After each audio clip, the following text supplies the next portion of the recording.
Hi everyone, Paul here from Steffy Fans. Listen, I am literally vibrating at a frequency that could shatter glass right now, so welcome back to the channel. We have a massive update to unpack and it is pure unadulterated chaos. Are you guys seeing this absolute insanity right now? Seriously, someone check my pulse. Because I am actually spiraling into another dimension after watching this May 12 drop. Look, I am fully prepared to be cancelled for this, but I literally have to say it. The writers are trying to send me to an early grave, deadass. My screen is glowing. This coffee is completely ice cold. And my brain is short-circuiting trying to process the sheer audacity of what we just witnessed. Well, whatever happens, happens, right everyone? But that was a cinematic masterpiece of absolute garbage and glory all wrapped into one. And I am losing my mind. I'm completely paralyzed. How are we supposed to just accept that Hope Logan Spencer is suddenly doing a massive 180? My brain is visibly struggling to load the truth in real time. I thought we were done with her at Forrester Creations. I thought she was packing her bags, taking her little Hope for the Future line and running off to Auntie Katie's new fashion house. But no, basically Hope just walked up to Liam and delivered the most disappointing news of his entire life. And low-key, I am living for his misery. Liam has been so incredibly smug, running around town acting like he is the mastermind behind this grand Logan fashion empire. He literally named the line Hope at Katie's company, thinking he had this whole situation perfectly manipulated. And now Hope looks him dead in the eye and says she is flattered by Katie's offer, but she is staying right where she is because she is proud of Hope for the Future and she has to fight for her line. I am screaming. Seriously, Liam's face must have completely cracked in half. The absolute whiplash of this woman. 1 minute, she is crying to Brooke about being disrespected and practically begging to burn Forrester to the ground. And the next minute, she is suddenly a loyalist who wants to fight for her brand. Make it make sense. Actually, wait, is it just me? Or is Hope just doing this because she realizes she literally has zero relevance outside the walls of Forrester Creations, period? Sorry, I am getting a bit off track. Okay, anyway, let's get back to the point. The point is that Liam is going to completely short-circuit over this. He put his neck on the line. He pushed Katie to poach his own wife. He risked the wrath of Steffy and Ridge. And for what? For Hope to just casually decide she likes the Forrester prestige. Too much to leave. No cap. I am cackling at the thought of Liam trying to explain this to Katie. Katie ignored Donna's desperate warnings. Donna literally panicked and told Katie that poaching Hope would destroy the Logan family forever. Katie brushed it off, fully banking on Hope joining Logan. And now Hope is just like, no thanks, I am good. The embarrassment, the absolute humiliation of the Logan sisters thinking they had this in the bag, only for Hope to pull the rug out from under them. But honestly, I am low-key terrified because this means Hope is staying in Steffy's territory. And we all know that means the war is only going to escalate to apocalyptic levels. Look, we have to talk about the collateral damage here because it is not just about Hope and her little ego trip. What about Zende? My heart is literally bleeding for Zende Forrester right now. The May 12 drop reveals that Zende is feeling completely and utterly unappreciated, and he is 100% justified. When Steffy decided to shelve Hope for the Future in favor of the Couture line, it wasn't just a slap in the face to Hope. It was a massive devastating blow to Zende and Thomas. Viewers know we know that Zende and Thomas spent months pouring their blood, sweat, and tears into those designs. They worked tirelessly, burning the midnight oil, crafting an entire collection that is now just sitting in a dark closet somewhere collecting dust. It is an absolute tragedy for the art of fashion. Seriously, Zende didn't even complain to Steffy when she first told him the launch was put on hold. He took it like a professional. He swallowed his pride because he respects the co-CEO and he understands the business. But now the absolute injustice of it all is boiling over and he is grumbling to Carter Walton. In the weekly preview, Zende literally says, I designed an entire collection that is never going to see the light of day. Do you hear the pain in his voice? Carter the Coup is just standing there, probably sweating bullets because he already warned Steffy and Ridge that a massive battle is brewing.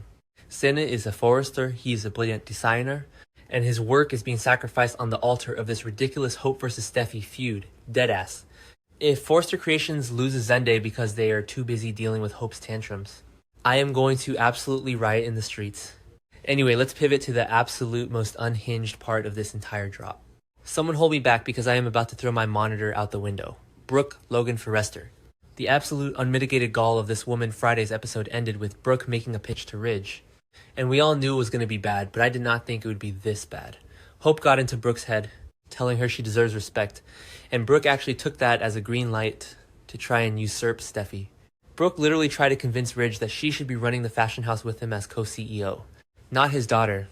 Not the woman who has kept the company afloat, who has the Forrester name running through her veins, who has proven time and time again that she is a fierce, unstoppable leader. No, Brooke thinks she should have the job. I am actually hyperventilating. Look, I get that Brooke has history with the company. She created belief, she has been a model, she has been involved in the business for decades. But to walk into Ridge's office and suggest that he just casually demote his own flesh and blood so his wife can play boss, the audacity is unmatched. No cap. Brooke is living in an alternate reality where she thinks the universe revolves entirely around her whims. And the worst part, the absolute worst part, is that Ridge is actually entertaining it. Wait, no. I am contradicting myself here. Ridge isn't fully entertaining it, but he is weak. He is so incredibly weak when it comes to Brooke, he should have laughed her out of the room. He should have pointed to the door and told her to go back to her laboratory. But instead, he is taking this toxic, radioactive idea and bringing it straight to Steffi. Are you guys seeing this absolute insanity right now? Ridge Forrester is actually going to spill the beans to Steffi. He is going to walk into her office, look his brilliant, beautiful powerhouse of a daughter in the eye, and tell her that his wife wants her job. I am shaking just typing this. Steffi Forrester Finnegan is not the one to play with. She has been reaching her absolute limit with Hope's endless grumbling. And now she has to deal with Brooke trying to stage a full-blown corporate coup. Steffi's reaction is everything. It is the reason I am a day one loyalist. She looks at her father, completely unbothered but radiating lethal energy, and says Brooke has earned her spot here, I get it. But she's not going to have my job. Period. Screaming, crying, throwing up, Steffi delivered that line with the precision of a military sniper. She didn't scream, she didn't throw a tantrum like Hope does every 5 minutes.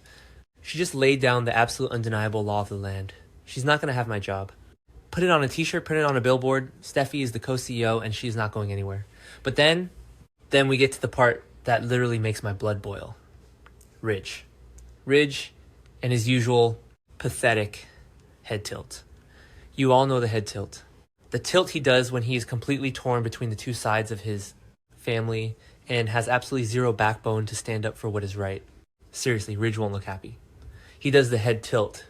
And Steffi, sensing his weakness, has to add, "Tell me you understand that." She has to beg her father to understand that he cannot demote her for Brooke.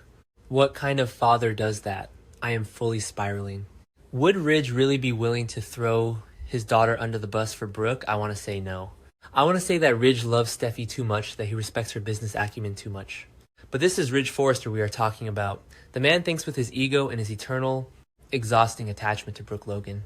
If Brooke sheds one more tear, if she gives him one more pouty look, he might actually try to force Steffi out.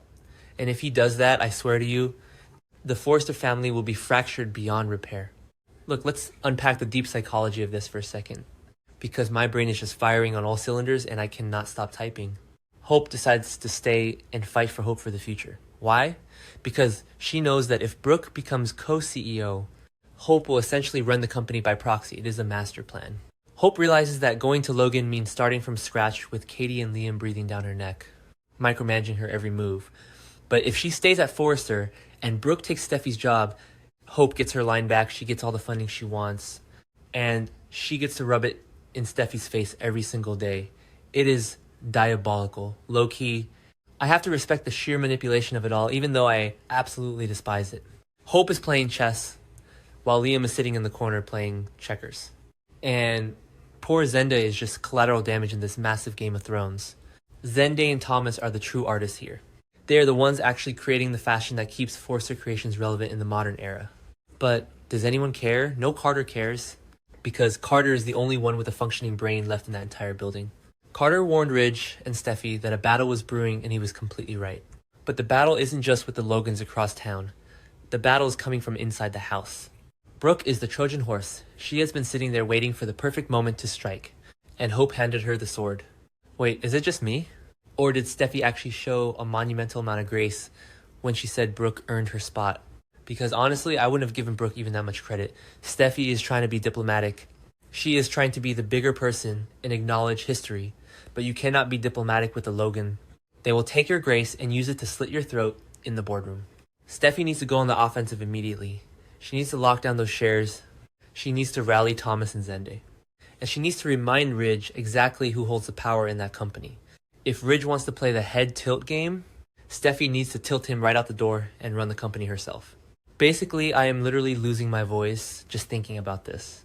We are looking at a full-blown civil war at Forrester Creations, and the stakes have never been higher. Hope is staying to fight. Brooke is gunning for the throne with zero shame. Steffi is drawing the line in the sand and daring them to cross it. Liam is crying in a corner somewhere because his little Logan fashion house dream is falling apart before it even started. And Zende is ready to snap from the sheer disrespect of it all. This is peak cinema, people. This is the high-stakes drama we signed up for, but my anxiety cannot handle it. I need to know that Steffi's going to come out on top. I need to know that Ridge isn't going to completely betray his own flesh and blood for the millionth time. Anyway, we are at an absolute breaking point. The next few episodes are going to be a total bloodbath, and I am fully prepared to not sleep for a week. I need you guys in the comments right now. Validate my rage. Tell me I am not crazy for thinking Ridge is the worst father of the year right now. Tell me Steffi is going to crush Brooke's ridiculous dreams into a million little pieces. I am signing off before I literally combust, but stay tuned. Because this channel is going to be ground zero for the fallout. Period.